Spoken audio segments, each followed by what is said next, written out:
क्या इस साल में पूर्णिया एयरपोर्ट का आप शिलान्यास करके 2 साल के अंदर क्या वहाँ विमान चालू करने का कोई आपका निर्णय है? पूरी बैठ जाइए, नहीं तो लोग कहेंगे बिहार को बहुत ज्यादा दे रहे हैं। थोड़ा जमीन का जो इशू था वो भी अभी सेटल होने वाला है सर, तुरंत दीपेंद्र हुड्डा जी उसके उसमें प्रारंभ करेंगे। तो सबकी बहुत मांग है इस विषय पर, बहुत सारे माननीय सदस्यों के सप्लीमेंट्री क्वेश्चन आए। इस बार अगर समय बचा तो इस बार, नहीं तो अगली बार कॉल अटेंशन में लेकर इस पर सभी माननीय सदस्यों को बोलने का समय देंगे, ताकि डिटेल चर्चा हो जाए जो कुछ भी परिवर्तन हुए। शॉर्ट में है पप्पू यादव जी, शॉर्ट में पूछना, एक लाइन में।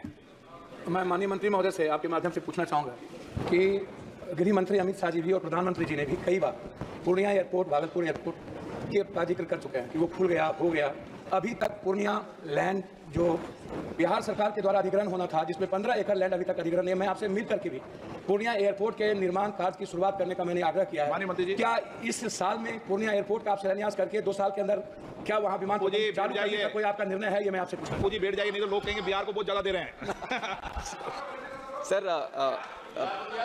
माननीय सांसद जी हमसे मिल चुके हैं सर इसी इसके, और हमारे अधिकारियों से भी उन्होंने जानकारी ली है, और जो भी थोड़ा जमीन का जो इशू था वो भी अभी सेटल होने वाला है सर, तुरंत दीपेंद्र हुड्डा जी उसके उसमें प्रारंभ करेंगे।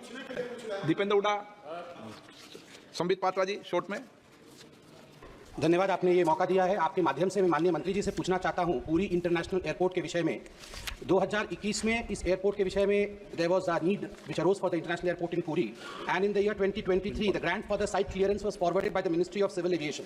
आई just want to know what is the progress in this field, because the airport is to be build in Brahmagiri tehsil, very close to the Jagannath temple, and because of the relevance of Jagannath temple and Puri being a tourist destination, this airport is of prime importance. So I would like to know through the honorable speaker as to how we have progressed in this field. Thank you.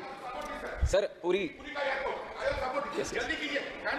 Okay sir पूरी जो भगवान जगन्नाथ जी का क्षेत्र वाला airport है उसके संबंध में सर, ये जो एयरपोर्ट है ग्रीनफील्ड एयरपोर्ट है सर, और ग्रीनफील्ड एयरपोर्ट जब बनता है सबसे पहले स्टेट हमें लिखता है कि यहाँ ये ज़मीन हम तैयार कर रहे हैं कि यहाँ पे एक नया एयरपोर्ट बने, और उसी तरह जब हमें प्रपोजल मिला मिनिस्ट्री को कि राज्य वहाँ पे एक एयरपोर्ट बनाना चाहता है, तो हमने उसका इनसाइट क्लियरेंस हमने दे दिया सर। और जनरल प्रोसीजर ये रहता है after site clearance in principle approval के लिए फिर से वो राज्य DPR बनाकर और उसका वो जो भी लैंड का हो, पावर का हो, वाटर का, वो सब तैयार कर वो फिर वापस हमें इन प्रिंसिपल अप्रूवल के लिए लिखता है सर। पर अभी तक हमें इन प्रिंसिपल अप्रूवल के लिए स्टेट से कोई कुछ वो आया नहीं sir. But the responsibility, because it is a greenfield airport being made on PPP mode, the responsibility lies with the state government to construct the airport. हम साइट क्लियरेंस देते हैं सर, वो दे दिया है, और अगर राज्य हमें लिखता है कि इन प्रिंसिपल अप्रूवल चाहिए तो हम जरूर उसके ऊपर कार्रवाई करके वो देंगे सर, पर अभी तक आया नहीं सर।